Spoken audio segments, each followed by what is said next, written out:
shove the empathy pie in this hole here so that I can eat it.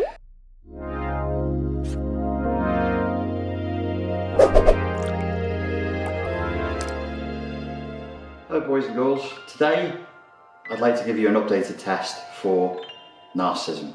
I can give it to you inside of 15 seconds. Simply tell the person no. You can stop watching this video. If you don't like me, you're not a fan of me going on, or you're not a fan of me, you can switch this off now. Cheerio. If you are still here, let's talk about why that works. The cluster B personality disorders, narcissism, histrionic, antisocial personality disorder, and borderline personality disorders, are marked by a codependent neurotic need to feed off the reactions of other people. The reactions they're feeding off may be terror, they may be chaos, they may be sympathy and compassion, they may be loathing, they may be massive amounts of admiration, because it needs to create reactions within other people in order to survive, in order to feel alive. Not literally, but in the figurative, broken, half-world, half-light, delusional, psychotic, schizophrenic space in which the true personality disorder actually exists. The personality disorder functions as though if they weren't receiving these emotional responses from people, terror, fear, loathing, massive amounts of admiration, godlike worship, overwhelming lust, huge boundaryless amounts of empathy and sympathy, that they would simply disappear and cease to be. I think entitlement and exploitation are very high on my list. I don't equally weight the traits. I don't look at the 9 given traits of narcissism and think that they're equally weighted.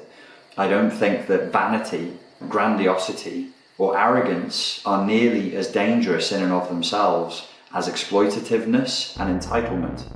Sometimes I need to reach inside of your cookie jar. Sometimes I need to stretch my straw across the room into your milkshake and drink it up.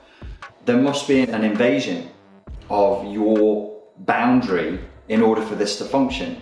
And one of the favorite weapons that I personally think is more of a borderline tactic than a narcissistic tactic is to judge you as being morally deficient, to attack you with a boundary breaking judgment of something that you completely didn't consent to, and to act as though you are a false prophet, to act as though you had advertised yourself as this, but in reality you're this.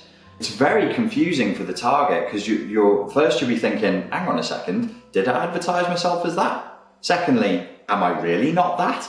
You know, I do advertise myself, I suppose, as a decent human being, and you're saying I'm a piece of shit. And then the third thing you go into is, well, maybe it's true. I think it's a pattern of behavior that reasonable people must go through. A thought pattern that a reasonable human being must go through should be self-doubt. I mean, to have zero self-doubt and to always assume that you're in the right would have you vectoring in for a certain type of narcissism. It would be mentally ill. So the reasonable, objective, Socratic thing to do is to pick up the accusation and go, how do we know that this is true? Where does this come from? Is there a scenario where it is not true? What's the balanced approach to this? And so on and so forth. But of course, if one person is rigidly saying, I'm always right, no matter what, and the other person is saying, I might be wrong sometimes, let's explore that, and they run along a timeline playing a competitive game with each other. This one's not consenting to it, probably doesn't even realize they're in a competition. This one is all about the competition and keeping it covert and hidden. Who's going to win? Who's going to win? This one's like, win what? The target is going, win? I didn't even know I was in a game. I thought I was in a relationship. No, you're in a game, silly. This one's going to win. Because if I'm always assuming that I'm always right and you're always wrong, when you say to me, hey dude, yeah, when you say that it's a bit mean, I'll go, fuck you, no it isn't, and just reject it.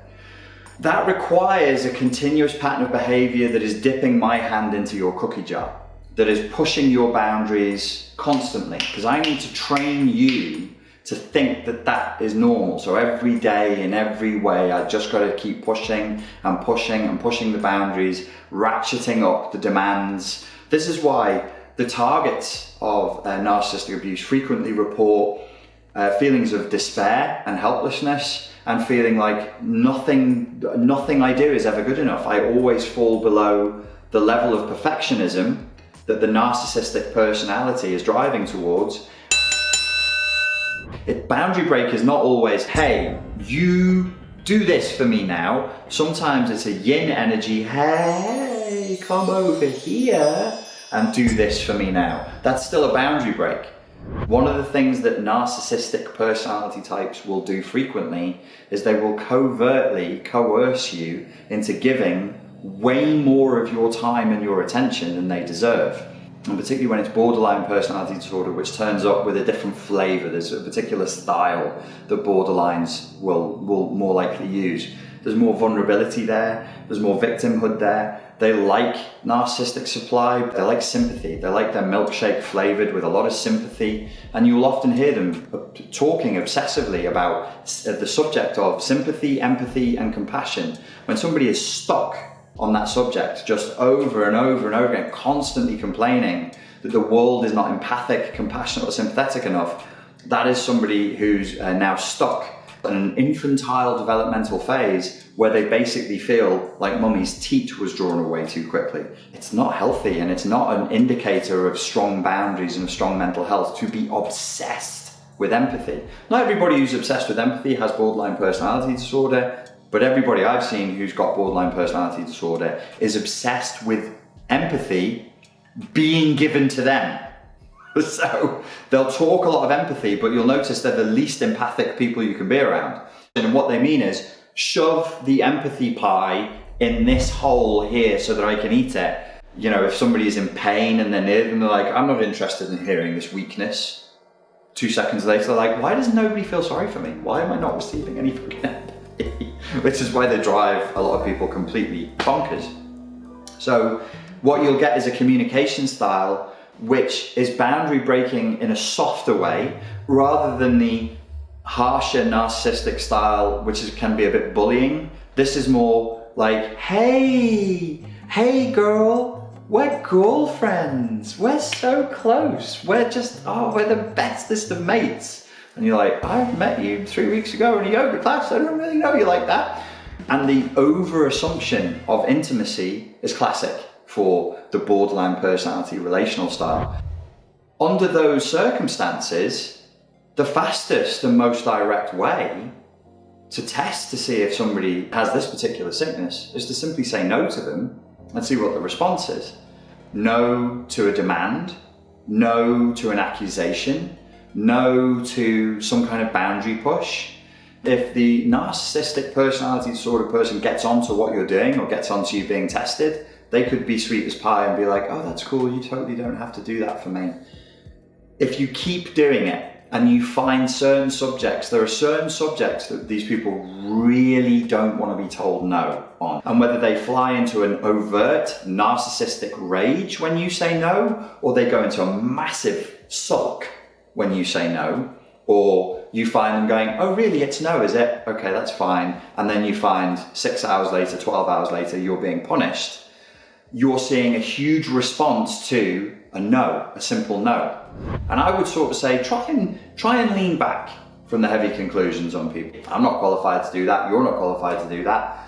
And even a qualified psychotherapist is going to struggle unless they get the consent of the person to be tested.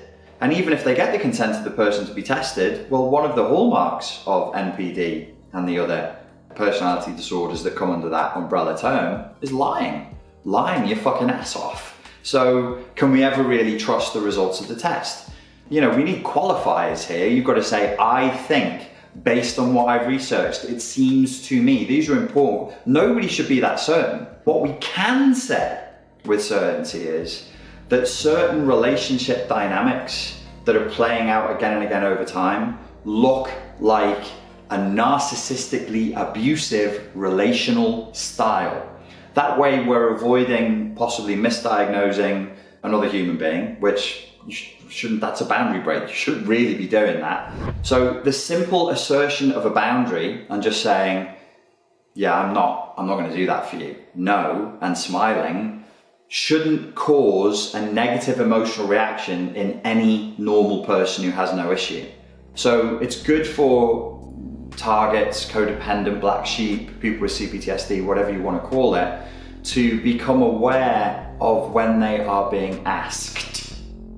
Beyond a certain point, it's not really about them anymore. It's actually about you. That's what's essential to your healing, is what drew you into that relationship and what kept you there. If you're not sure and you want to test somebody, try saying no. When they are asking you directly or indirectly, be direct with your no. So whatever you're getting from the person, just set a boundary, smile and say no and see what response you get. And you will probably find out quite a lot very, very quickly.